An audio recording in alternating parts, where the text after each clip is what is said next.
Welcome to day 10 in the Whiskey Advent Calendar. Quite the selection we've got for today. I'm glad that we're finally switching it up and we're getting into Irish whiskeys. Teeling has turned into probably one of my favorite Irish whiskey distilleries. I got into Irish whiskey probably like most people with drinking Bushmills and Jameson shots. And it took a while to discover there were other things. I got into Powers, that was really good. And then I started exploring the pot stills, the Redbreast, and then someone introduced me to Green Spot and changed my life forever. And I discovered what Irish whiskey was really capable of. And then I just kind of went headlong into it. So Teeling is cool. Teeling is the first new distillery in Dublin in 125 years, I think it is. The Teeling family has been in the whiskey industry since the 1700s, off and on, and that's the name that this one's attached to. Teeling does a Irish whiskey. They do a single barrel, I think it is, and they do a single malt. And today we get the Teeling single malt. Now this one, I happen to know already, is a fantastic whiskey. This one, no age statement on this whiskey. It just says Teeling single malt. Now, what they say is that there are whiskeys up to 23 years old in this thing. So, hot dang. They're chosen from whiskeys aged in 5 different casks. So they got, and I pulled this off of their website, which you can go check out as well. Sherry, Port, Madeira, White Burgundy, Cabernet, Sauvignon, and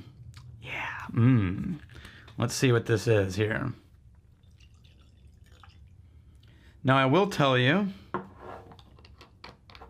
notice I have back on this gigantic I Want to Be a Rapper medallion. So last year, we became the first school in the world to certify whiskey sommeliers. And this medallion right here is what you get at the end of your first level certification. And it weighs enough to put a curve in your spine, but it'll also put a dip in your step. So it's time you get one. So, Teeling Irish whiskey. Oh, yeah. Okay, so what you can't see is off camera, Rex is back.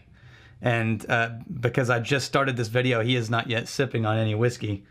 And he may or may not be giving me a choice gesture. And I'm not sure I'm going to leave much of this for him to try.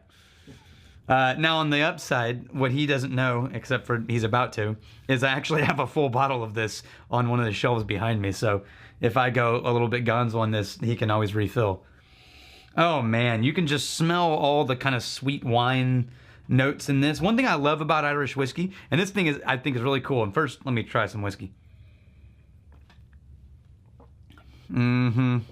What? That's good stuff. Okay, so one of the things I think is really cool about Irish whiskeys is they sort of had this, how do you say it? Sort of a screw you to the English. So what became one of the, and this is one of my favorite things about whiskey history in general across the world, no matter where you find it popping up, the driven history of things that became rules about how whiskey is made and how it should be aged and things like this, almost all of them either come because of expedience, because it was easier, because it made them more money, or because the government regulations forced them into doing something, and then that became gold standard.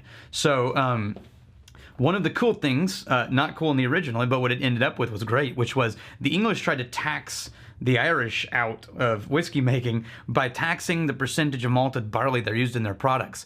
And so the Irish, as sort of a screw you to the English, started making their whiskey with a percentage of unmalted barley to cut down on their taxes. Well, that flavor of unmalted barley in a pot still Irish whiskey became a trademark Irish whiskey flavor. And if you've ever had Irish whiskey and you get that sort of, what I would refer to as sort of a shortbread cookie or a butter biscuit, like a tea biscuit, with a little bit of that, a lot of the malt, ironically, a lot of the thing that your brain would say is malt, but actually is coming from more unmalted barley notes. And you'll always found that sort of round J-hook in an Irish whiskey where it's smooth and buttery and friendly, and then there's this sort of dip and curl at the very end that's a little bit of a tang, and that I think is a lot to do with the unmalted barley. Now this one smells like all the different wine casks. It's the dominant part of the nose.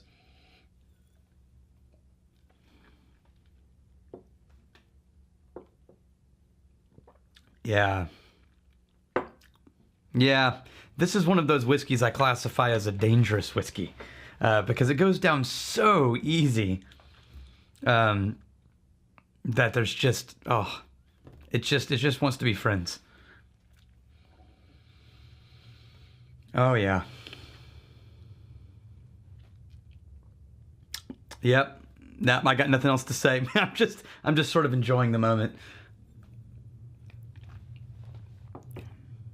Now, if you like whiskey and you're not sort of getting into whiskey by watching these videos, this is going to be a whiskey where when you drink it with me, you'll take a sip and then you'll go,